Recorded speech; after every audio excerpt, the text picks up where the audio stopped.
My name is Mossy, and I am an alcoholic serving as your secretary today. Could you join me for a moment's silence to remember the still suffering alcoholic, both inside and outside the rooms? And Jane is going to read the preamble for us.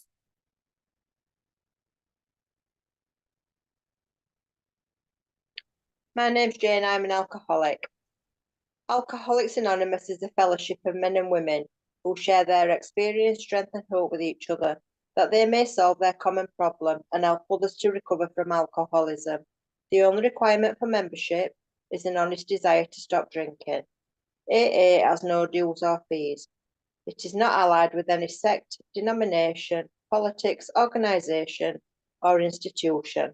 Does not wish to engage in any controversy, neither endorses nor opposes any causes.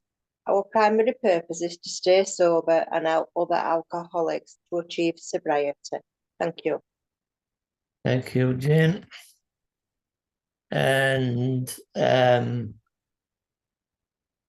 warm welcome goes out to any newcomers and anyone returning to Alcoholics Anonymous.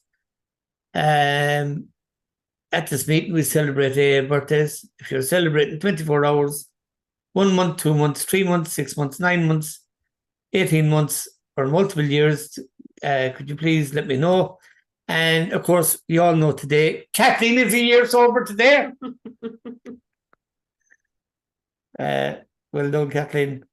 Chat is now disabled as well, guys, until the end of the meeting, except for the meeting hosts. Yeah, that's sorted. As you know, today, guys, we have this is our old timers meeting, and we've a lovely lady, Carol, come share with us today. She got sober at the age of 17, so you're never too young. Carol, it's a privilege to have you here with us. I want to thank you before you even start. I want to thank you, and thanks for everything you've done for Kathleen. So you've got 40, 45 minutes, or you just keep going. We won't shut you up, okay? Right. Thanks a million. Thank you, guys. What an honor to be in Ireland, sitting in Pensacola, Florida. This Zoom thing really has opened the doors to getting to meet people around the world. My name is Carol Van Treeser. I am an alcoholic, and my sobriety date is December 25, 1979. My last birthday, I celebrated 45 years of continuous sobriety. I have a sponsor, June G. in Oxnard, California is my sponsor. And I go to meetings. My sponsor has a sponsor, and I work with other women. And I guess what I'm really trying to say is I participate in my sobriety. And that's important. I was at a meeting the other night, and gal with 21 years had quit going to AA for 5 years, and she didn't drink, but she came back miserable. And she shared that she got fired from her job that week because she mouthed off to the boss, and she didn't know what was wrong. And I'm thinking, so we talked. Actually, she came over this morning for coffee, and we had a nice conversation. And what happens is when you stay sober, well, the truth is I know better. I know how the program works. I know what the steps are and the traditions and the principles and the concepts and service and working with others. And there's the fellowship, which isn't enough. There's more, and not drinking's not enough. There's other things. And I know all of these things. So the challenge for the old timer for me is, am I willing to do what got me sober to keep me sober? You know what I mean? Am I still participating in my recovery, or have I become a visitor? And our 12 and 12 talks about the bleeding deacon and the elder statesman. And in my experience staying sober, I'm both. I mean, I can be the bleeding deacon on any topic and the elder statesman on another. And what lies in between is humility. And so where's God in what I'm doing and how I'm behaving? So, staying sober is not for the lighthearted, that's for sure. And I want to thank Mossy for reaching out to me. You reached out quite a while ago, and it's an honor to be here. And thank you for, we've been chatting for a while now. And Kathleen, happy birthday. Happy, happy, happy birthday. I got to tell you, 365 days of not drinking is a miracle. And it is such a wonderful celebration for Alcoholics Anonymous, because you're living proof it works. And that just excites me. You know, we get 30 days sober, we all get crazy, and we get crazy about, you know, oh my gosh, 30 days. And by the time you hit 5 years, it's Kathleen. She's here again. You know? And then when you hit 20 years, you think you know something, and then the bottom falls out, and you know, it's just insane. But we go through all these growing things, kind of like our children did. You know, they hit the terrible 2s, the whiny 4s, the no stage of 5s, and 16-year-olds are sneaking out windows and doing things you don't really want to know about. And I think we do that in our spiritual journey in Alcoholics Anonymous as well. I did get sober at 17. But I want to tell you, you know, I think it's important to qualify a little bit about, you know, how I wound up sitting in a meeting of Alcoholics Anonymous. Well, I started at 16 and got sober at 17. When I was 5, our family was in an automobile accident, and it was a pretty bad one. And in that accident, I had split 2 of my lower vertebrae in my spine. I lost 1/3 of all my internal organs. I've been pronounced dead in the ER. They did surgeries, and I was in hospitals for months. And by the time I came out of the hospital, I was in a wheelchair, and I was addicted to morphine coming home from the hospital at 5. And when I got home, my grandfather, my father's father, he was a wicked alcoholic. He was the kind of alcoholic that when he came home at 2:00 in the morning, my grandmother and my dad and my uncles were climbing out of bedroom windows so that he wouldn't beat them up drunk. And I went to him and I said, Grandpa, I hurt.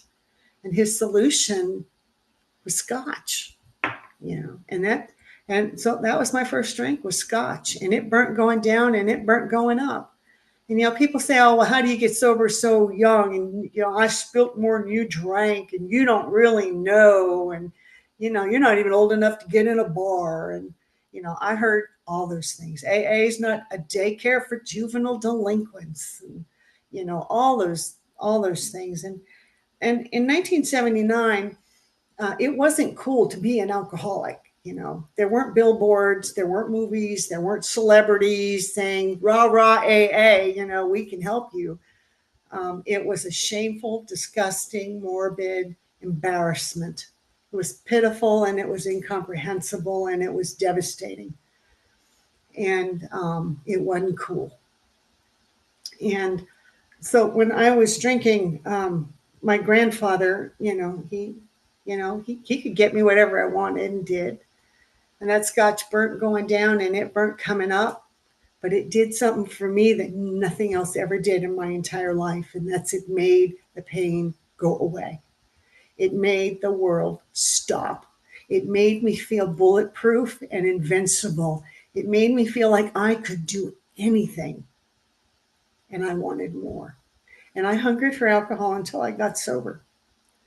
And by the time I was 12, the progression of alcoholism for me, by the time I was 12, I was shooting heroin in my feet so that you wouldn't see the needle marks of a junkie in my arm. And I was drinking every day. And by the time I was 13, I was already pregnant with a baby. And sex became power, and alcohol was my freedom. And you think, well, where were her parents when all this stuff was going on? Well, my parents were working, middle-class American people. They were working. Dad worked swing shift, mom worked days, and, I could go weeks and not see him, and it wasn't unusual. The Dr. Jekyll, Mr. Hyde. I was a good little girl, until, 10 o'clock when I'm slipping out the window to go get drunk. And our neighbor was a locksmith, and he would put me to bed for certain favors and never tell my parents. And, my parents were bowlers. They liked bowling. And we go to the bowling alley a lot, and you'd walk into the pool room and there's a cigarette machine, 30 cents, pull the lever and you had a pack of smokes. It wasn't no big deal. You weren't carded. Hey, I'll clear that pool table for you. And I'd take their drinks. I'll sleep for you. I'll do all these things for you. But, it'll be a case of beer or 2 bottles of scotch, and I did whatever it took to drink. whatever it took, I was willing to do for a drink. And I did. And I did those things. And I did things that were demoralizing. And I did things that were putting me in harm's way. And there were a few times when drinking that I was thrown out of a vehicle into a park, left for dead, hemorrhaging, because, you know, it's not really smart to be a kid hitchhiking at 2:30 in the morning from, you know, a town where gang members live and think you're going to get home safe and sound. It's just not a realistic thing back then. And you know, and I was willing to do those things so that I could get drunk. And my parents are good people. My parents are hardworking people. You know, I'm not the kid that was abused or battered. My parents aren't alcoholics. My parents, well, my mother died about 1.5 years ago. And when she died, they were married just shy of 62 years.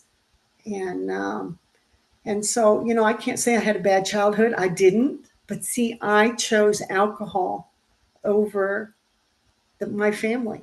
I chose alcohol over school. I chose alcohol over everything, period. So by the time I came into Alcoholics Anonymous, I was 16. And I went in there and it was like either I was going to get help or I was going to die. You know, when the book talks about the gift of desperation, I mean, that was me. That's me they're talking about. I crawled in and I'm like, I need help and I don't know how to stop. And if I keep doing this, I'm going to die. I will never live long enough to ever become old enough to ever have a drink of alcohol. Help me. And back in 1979, I got sober in Los Angeles County in a city called Covina, California. And I was one of 5 people under the age of 21 sober in the entire Los Angeles basin. And they said, you know, well, if you want what we have, do what we do. And I didn't know what they meant. I didn't have a clue. I stole my first big book because I had no money to buy one. So I stole it and I carried it around meetings like I knew something and I couldn't read it, but I had it and they'd say, read page whatever. And I'd rip it out and I would, you know, big drama play. And I would go to meetings and not wear underwear and sit with my legs open going, if you want what I have, you know, I mean, I didn't get here and be spiritual. I didn't come to AA and know anything. I didn't come to Alcoholics Anonymous and change overnight because I sat in a meeting of AA. I brought me into AA and it was a mess and I was a mess. And I did things that were completely inappropriate. I did things I didn't know they were wrong. I didn't know how to change. And then I go sit in these meetings and, you know, people smiled and they laughed and the women smelled clean and pretty. And the guys, you know, they weren't beat up and rough and hungover and puking in the corners. And I didn't know how they did that. And because I went to the meetings and I flirted with all the men, because that's all I ever knew was to flirt with men. You know, the girls didn't like that very much. You know, what woman likes it when some girl comes in and flirts with your man right in front of you with no respect for your relationship or your marriage? Man, you don't want that girl to be around you. It's like, get away. Girls don't mean to be that way, but we are. And they were that way to me. And I didn't know. And so the women said, well, she is an alcoholic. And, you know, we have this little tradition called Tradition 3 that the only requirement for membership into Alcoholics Anonymous is a desire to stop drinking. And this kid doesn't want to drink, but she doesn't know how to stop. And so the women, after a Friday night meeting, they drew straws. They took a coffee stir stick and they cut it in half and they drew straws. And the woman that got the short straw was to become my sponsor for the first 38 years of my sobriety until she died. And that woman didn't like me and I didn't like her. And she would do things like tell me, you know, the program works better, kid, if you don't drink. And I was the newcomer that came into meetings drunk, and I was the newcomer that went in the bathroom and drank. And during the coffee breaks, I would drink. And I would, if you came into the meeting and bragged you had 2 cars and lived alone because AA was good for you, and now you could afford 2 cars and a house and you had money in your pocket, and isn't life grand now that you're sober? I would steal from you. And I would flatten 2 of your tires during the coffee break so you'd have to call a tow truck to get home. And I would take things from you. And when they passed the 7th tradition, they would say, if you want, take what you want and leave the rest. So I would put in a $10 bill to be the hot shot in the meeting. Look at me and my fine self. I'm putting in a $10 bill because I'm somebody in AA. Wasn't sober yet. Put the $10 bill in, and I was taking out $14 to $16 out of that basket so that I could eat the next day. You see, because I got here and because I chose alcohol over my family. I chose to leave home at 16, and I was living in a park, and I was sleeping in trees at night so the dogs wouldn't hurt me. And I was stealing food, and I was just not a nice person to be around. I just wasn't, and I didn't know how to stop. When you looked at me, I was beaten. My last drunk, I was Christmas Eve of 1979. I'm sitting at the clubhouse where I got sober, and they read chapter 3, and they said, if you could drink like a gentleman, our hats are off to you. And I stood up on a folding chair in front of 300 people and said, I could drink like a lady. And I left. And I'm told on Christmas Eve, about 10 o'clock at night, some car rolled around the cul-de-sac where they knew that my parents lived, and they threw me in the front yard and they took off. And I was told later that my mom was running down the street to get the license plate number of the people who had done this to her little girl one more time. And my dad put me to bed. And I came to on Christmas Day, and I had 2 black eyes. I had 4 cracked ribs. And my mother was standing in the doorway saying, Merry effing Christmas, you blah, blah, blah, blah, blah, drunk. And she was crying. And she'd been crying all night. What mother wants that for her child? My mother didn't want that for me. My father didn't want that for me. But see, that's what I chose. I chose the alcohol, and the alcohol did that for me. Took me to those places of pitiful and incomprehensible demoralization. So when I tell you I came to Alcoholics Anonymous, this thing had to work for me or I was going to die. And that's just not an exaggeration. That's just what it was. And so I sat in the meetings and I shook. I was 17, so I wasn't going to go to jail. I wasn't old enough to get into jail. I wasn't going to go to a nut ward. I wasn't too crazy. I was just, an out of control, undisciplined, selfish, self-centered, egotistical, arrogant, pompous, the list of defects and shortcomings. And, alcohol was more important than being crazy, but I drank. So I wasn't going to go to a nut house, and I wasn't going to go to jail. So I detoxed in the meetings of Alcoholics Anonymous. And I went cold turkey off of everything all at once on that day, on that Christmas day. And what happened for me is I shook and I hallucinated. And the people in AA, those old timers, they took turns babysitting me in the meetings. And the way they did that and the way it looked was they would say, hey, kid, come sit next to me in this meeting tonight. And what they were doing is they were babysitting me to make sure I wasn't going to puke in the middle of the floor and I wasn't going to run all over the place trying to chase spiders off of me. And that I would sit and I would be still for an hour and a half while we had our meetings. And that, maybe if I could sit still for 2 minutes at a time, then it's 2 minutes I wasn't drinking. And they would tell me that the spiders weren't real and the snakes weren't crawling up my legs. And they only gave me this much coffee in my coffee cup because I would shake. And they didn't want to wear the coffee. And then Kathy wound up being voluntold to be my sponsor because she was got the short stick. And she would tell me things like, this is what we do to stay sober. You're going to stack chairs and you're going to clean ashtrays. Because if you're cleaning ashtrays after the meeting, then you're not leaving here to go get a drink. And we all got sober and we have jobs and responsibilities. So you're going to go back to high school and you're going to graduate high school because you're going to need that diploma one day, whether you like it or not.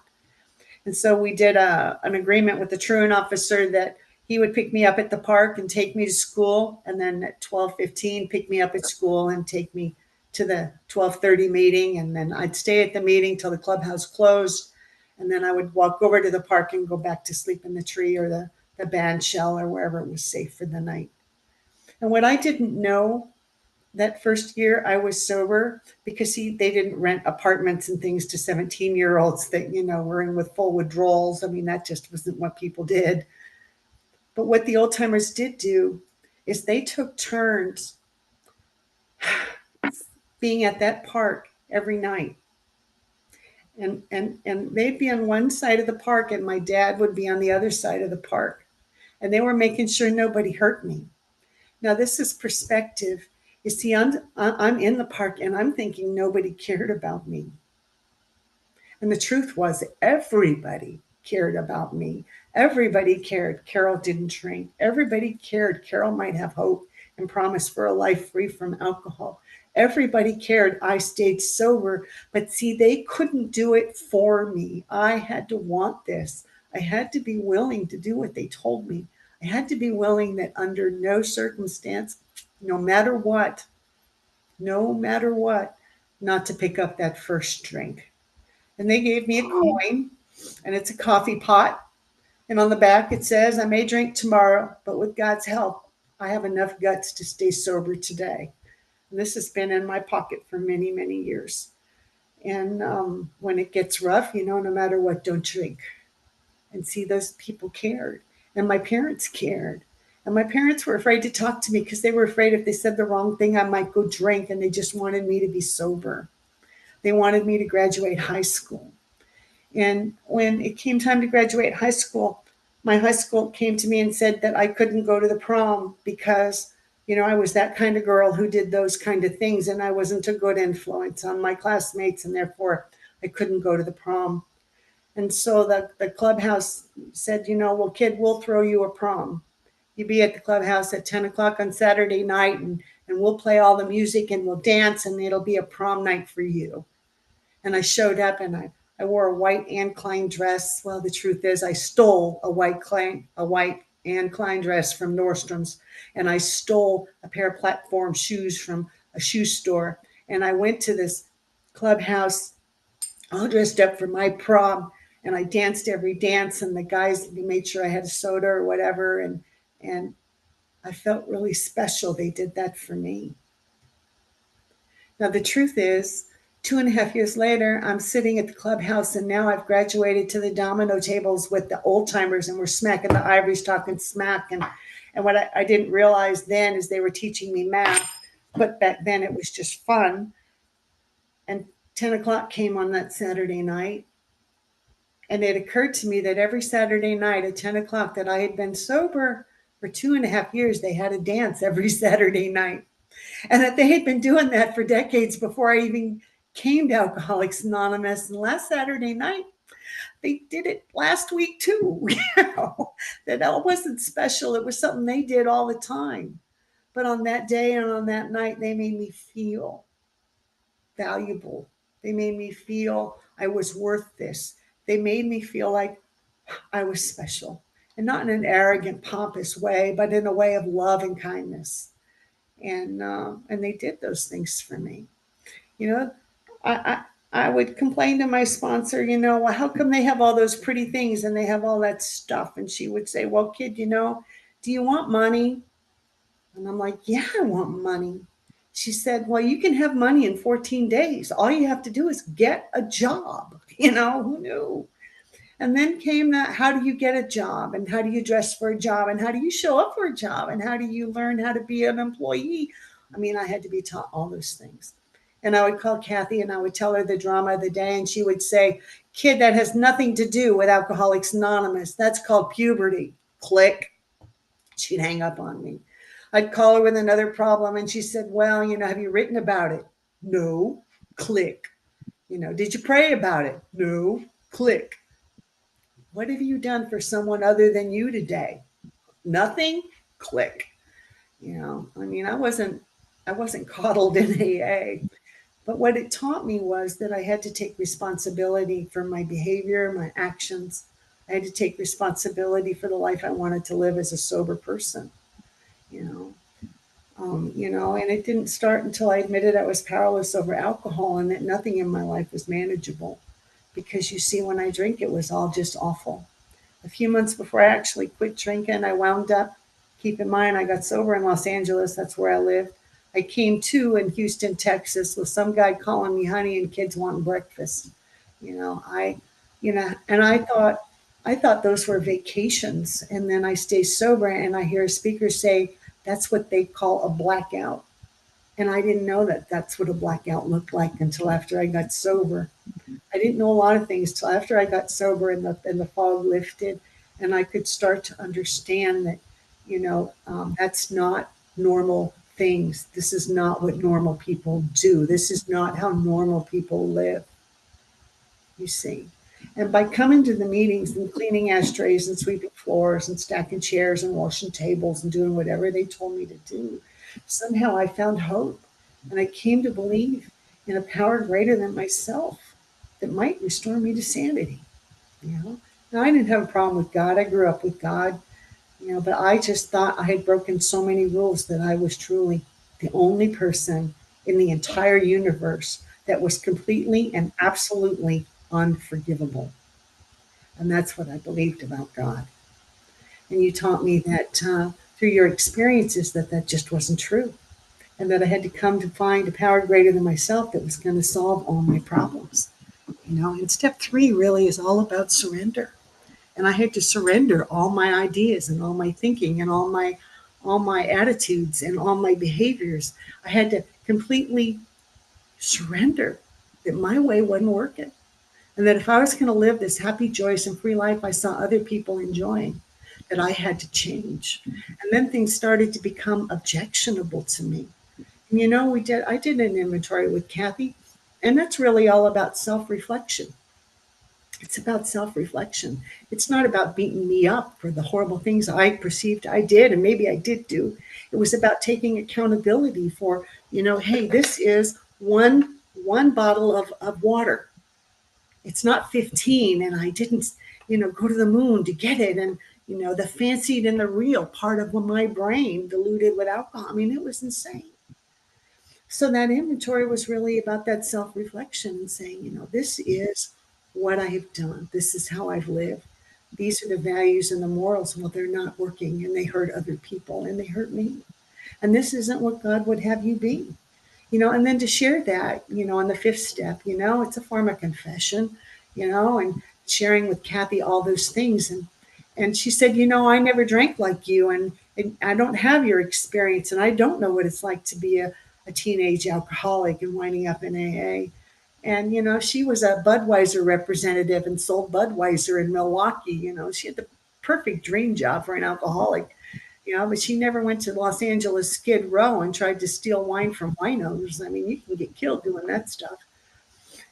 And I took her down there and I showed her exactly how I did it. And we spent a whole night down in Los Angeles Skid Row. And I showed her the places I would go and the things I would do. And we went back to her house that morning in the early hours, and she heard my inventory, and she asked that question, is there anything you're leaving out? And I told her that too, because my life was on the line, and I wanted to stay sober. And she started crying, and then I thought, oh man, I did that wrong. And she said, she told me she loved me and that she forgave me. And now it was time to go live my life and forgive myself. And we did the 6 and 7, and I took that hour. Frankly, I fell asleep within 10 minutes of that spiritual hour I was supposed to have doing the reflection of step 6 and 7.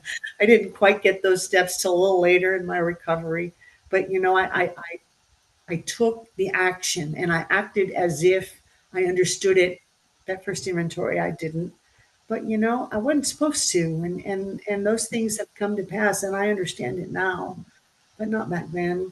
We made a list of amends, and we went through all of those, and I practiced on how to make amends. And she said, accept when to do so doesn't mean that it's not convenient for you. You're going to make direct amends, and if they don't live in Los Angeles, you're gonna buy an airline ticket, or you're going to get in your car and drive. You're going to make appointments. You're going to make your amends face to face. There's no wiggling out of this. The only amends, except when to do so for you, kid, are all the wives whose husbands you slept with. You cannot go to those women and tell them what you did to feel better about yourself, because that's wrong. You don't make amends at the expense of other people. And instead, we found other things I could do to be accountable and to atone for those things I did that caused harm to other women and marriages and things like that in my wreckage of my drinking. And then, I went out and I made those amends. And some went well and some didn't, but I paid back every nickel, $1 at a time. And at first I was stealing money to make my amends. And Kathy said, no, go get a job. So I got a job, and that's where my money went for a long time. But I paid it all back. And, the continuing to take personal inventory, I do that. I still continue to do that. I still have the same defects and shortcomings that I had getting sober. And I can still step in my own mess anytime sober. I mean, sometimes, I just do. And see, step 10 offers me an opportunity where I don't have to stay there as long. It offers me a solution that maybe, I can make amends and maybe not do that again, and to grow spiritually with God. And that spiritual growth, the first meditation I ever did, I had an egg timer and I set it for 5 minutes, and because I would fall asleep and I'd be late all the time. So I set an egg timer. And I would sit there in a chair with my feet on the floor and my hands in my lap, and I would go, breathe in, God, let go, let God, let go. And then I would go to work 3 minutes later, and that's how it started.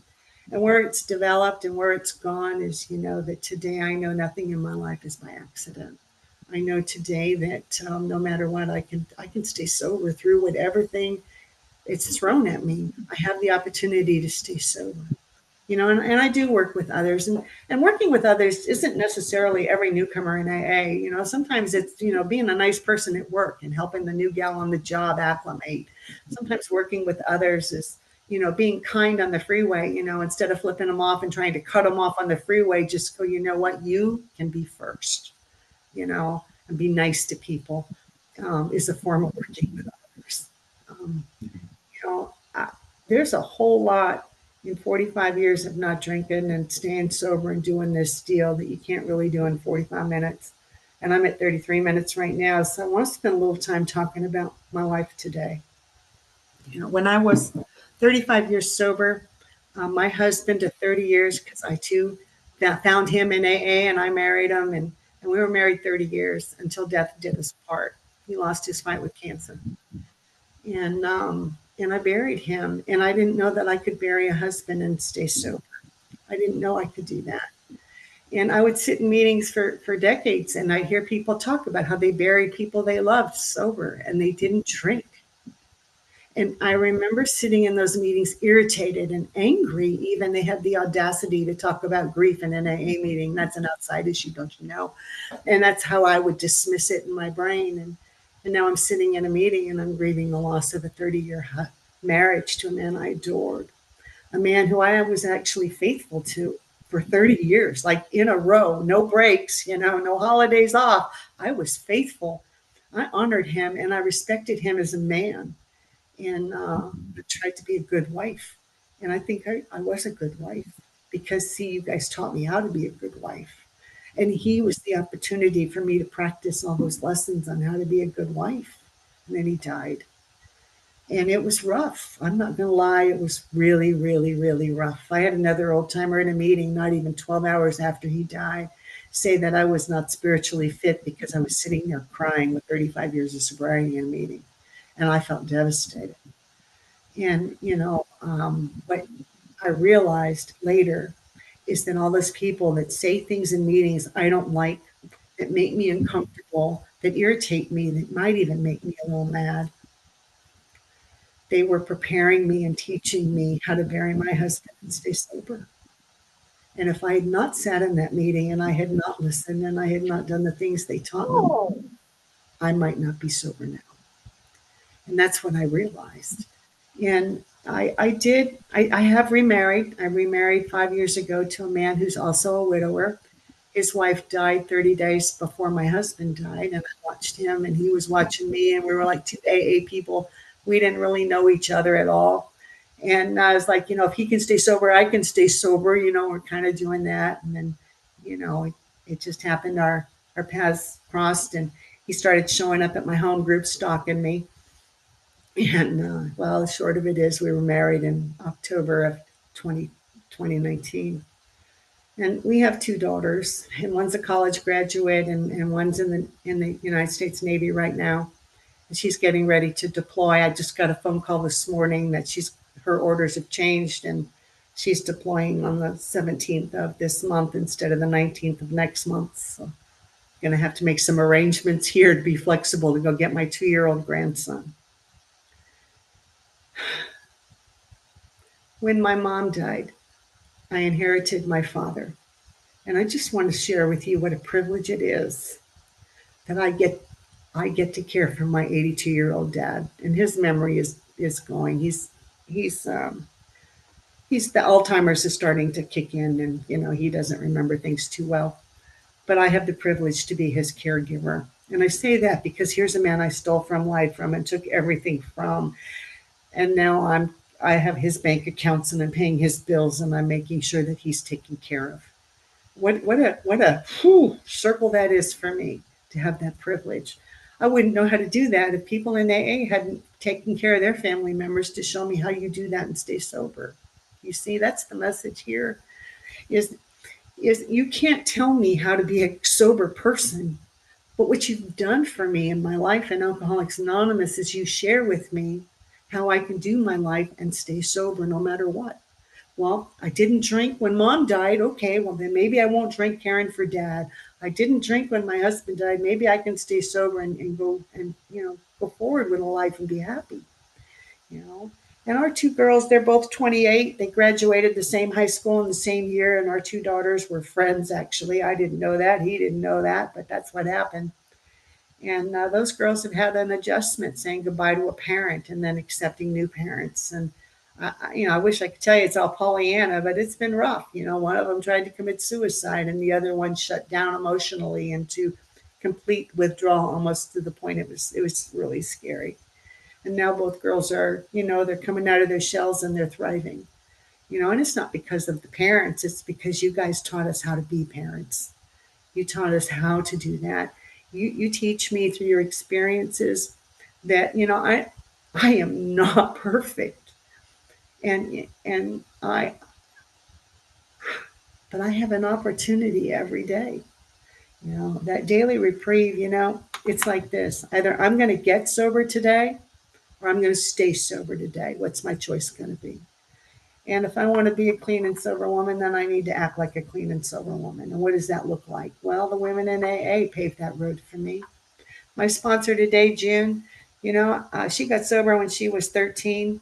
And when I got sober, she was already an old timer, and she was going to college, and she had no money and lived in Venice Beach. And I would break into her bungalow in Venice, and I would steal her food and take showers and little naps so that, I could clean up for the meeting and stuff like that. And now she's my sponsor. And she said, kid, I wish you could have found better people to steal from because, I didn't have anything but peanut butter and jelly. And that's really all she had in her cupboard. And when it came time for me to make amends, I had to put the food back on her porch the way I stole it and not take credit for it. And come to find out that that's the food I was stealing from, came from her home group because she didn't have it either. And she wound up becoming a lawyer, and now she's retired, and all kinds of things happen in life, but she's still sober. You see, and they paved the way for me. Alcoholics Anonymous, I tell you what, man, I love being sober, and I don't struggle nearly like I did before. My bills are paid. I don't have any debt. Well, I have a mortgage and a car payment. That's my debt. And I show up and I'm happy. I am happy. I love my life sober. How do you give chocolate ice cream to someone who's never had the bowl, man? I don't know, but I've had the bowl of chocolate ice cream and I love it. I love being a clean and sober woman. I feel good at the end of the day when I can respect my husband and when my children are proud of me. I love that when the phone rings, I answer my phone. I don't look at my cell phone and go, oh, it's her, and then not say hello. I don't do that. I say hello. And because, someone said hello for me. Women in Alcoholics Anonymous saved my life. My first nickname in AA was Jailbait. That was my first nickname in Alcoholics Anonymous. And Kathy would go around and tell all them men, stay away from her. She's jailbait and I'll call the cops. And, she just didn't mess around.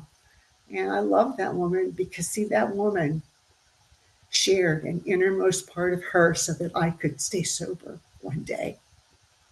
You see, that woman gave of herself for fun and for free. That woman put up with a lot of garbage from this person right here and loved me anyway, and showed me that anything would be possible if I was willing not to take that drink.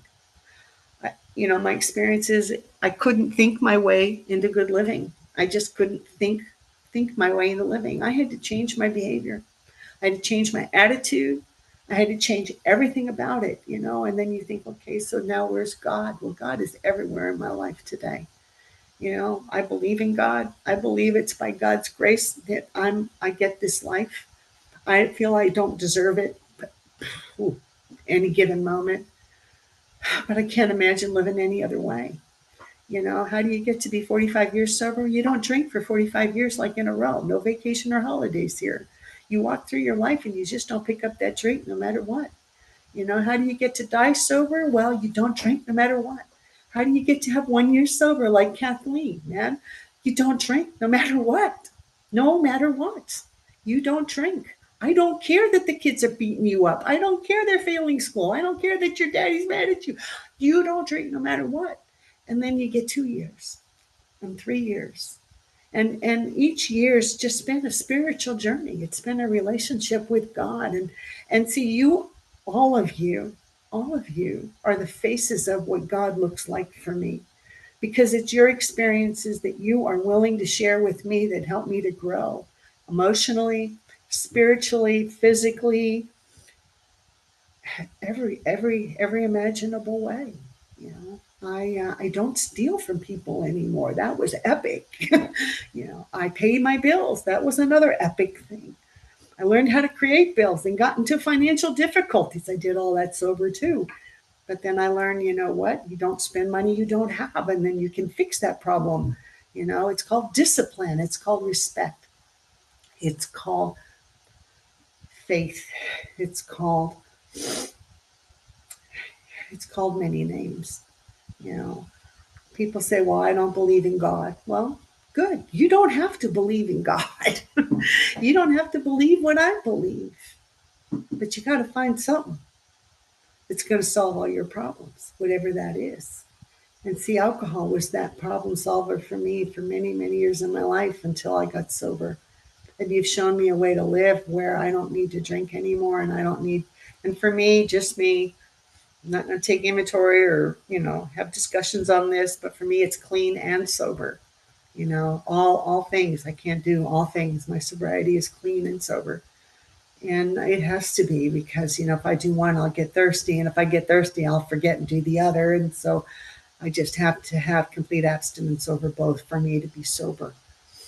And I think about this life, my life right now.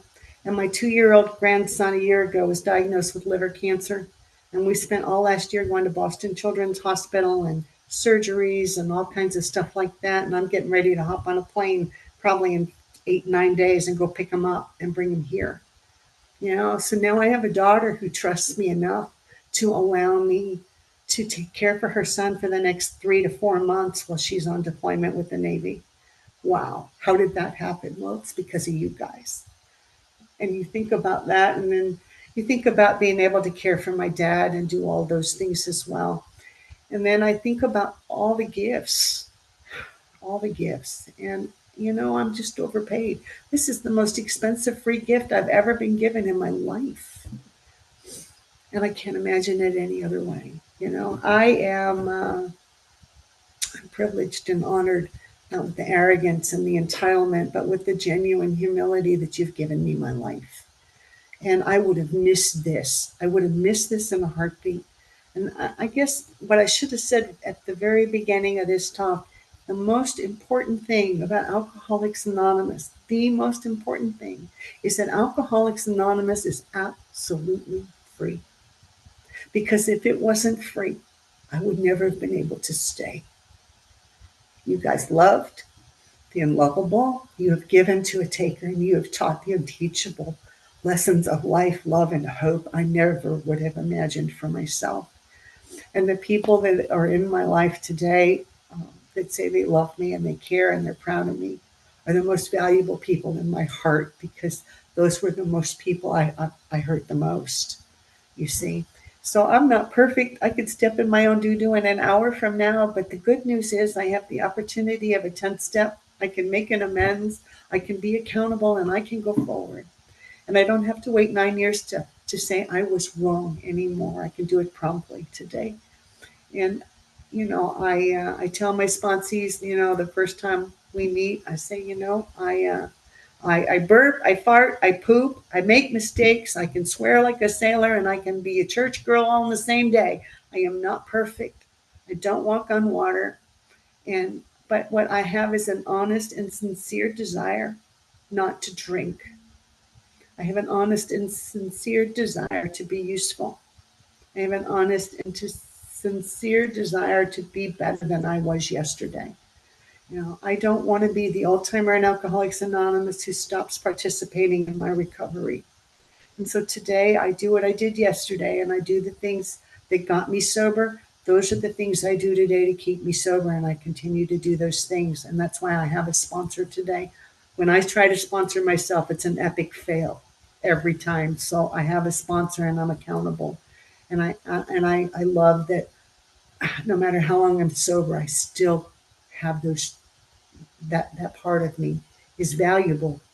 So Kathleen, you're on a road, and we're trudging it all with you. We're your biggest cheerleader. We're going to kick you in the behind, and we're going to push you over the cliff, and we're going to tell you to get out there and go this life. And that you, like us, never have to have a drink again if you want one. Thank you so much for listening to me this afternoon. I'm honored to be among you today. Thank you. Thank you, Carol. That was an amazing share. When I listen to people speaking honestly, I get emotional every single time. And I'm blessed. I love being sober, by the way. Did I say that? I have to say that. I absolutely love being sober. I insist on enjoying life. I have a beautiful life today because of this fellowship. You know, the reason that Kathleen is sitting here beside me today is because of this fellowship. You know, I have an amazing life. I spend a lot of time traveling and going around and meeting people and having the crack, and I love my life today. And I came into this fellowship hating me, hating everything around me, hating myself because of the way everything turned out. And I knew it was my fault. Today I love myself. I really do actually love myself. You know, and I'm looking forward to life. So that's it from me. I was going to say I'll hand it over to Mick the First, but I won't because he's not here. Got wrong to everybody. Who did it ask to do the promises? Nobody. Nobody. Well, then we shall ask. Have you got your big book there, Kelly? Sure. Give me just 1 second. No, we don't have time. Where are my promises? The 9-step promises. Can you hear me? Yep. Okay. So these are the 9-step promises. If we are painstaking about this phase of our development, we will be amazed before we are halfway through. We're going to know a new freedom and a new happiness. We will not regret the past, nor wish to shut the door on it. We will comprehend the word serenity, and we will know peace. No matter how far down the scale we have gone, we will see how our experience can benefit others. That feeling of uselessness and self-pity will disappear. We will lose interest in selfish things and gain interest in our fellows. Self-seeking will slip away. Our whole attitude and outlook upon life will change. Fear of people and economic insecurity will leave us. We will intuitively know how to handle situations which used to baffle us. We will suddenly realize that God is doing for us what we could not do for ourselves. Are these extravagant promises? We think not. They are being fulfilled among us, sometimes quickly, sometimes slowly. They will always materialize if we work for them. Mahalo. Thank you, Kelly. And now from the 9th step, promises, to the 10th step, making amends. Jason, I forgot, dude, I'd asked you to do them. But I'm blaming Kathleen because I did ask her and she told me she told me I didn't ask anybody. So I apologize, Jason. But come back next week, we'll keep you in mind. I just want to thank Jason for not reading the promises, Kelly for reading them, Jane for doing the preamble, my co-host there behind me, Carol, thank you so much for joining us today. You've kept us all sober today. Well done. And the yellow card, who you see here? What you hear here? When you leave here, Please let it stay here. there you go. Chapel will be enabled as we close the meeting with the serenity prayer. And will you lead us out with the serenity prayer, Carol? Yeah. After a moment of silence, please join me in the serenity prayer. Serenity prayer. God, grant me the serenity. Accept things Accept change. things I cannot change. Change things we can. Changing things Let me know the difference. Please stay. Please stay. Thank you. Only Thanks so game in much. town. Beautiful. Thank you. Thank you so much, Carol. Kathy, Thank you. please.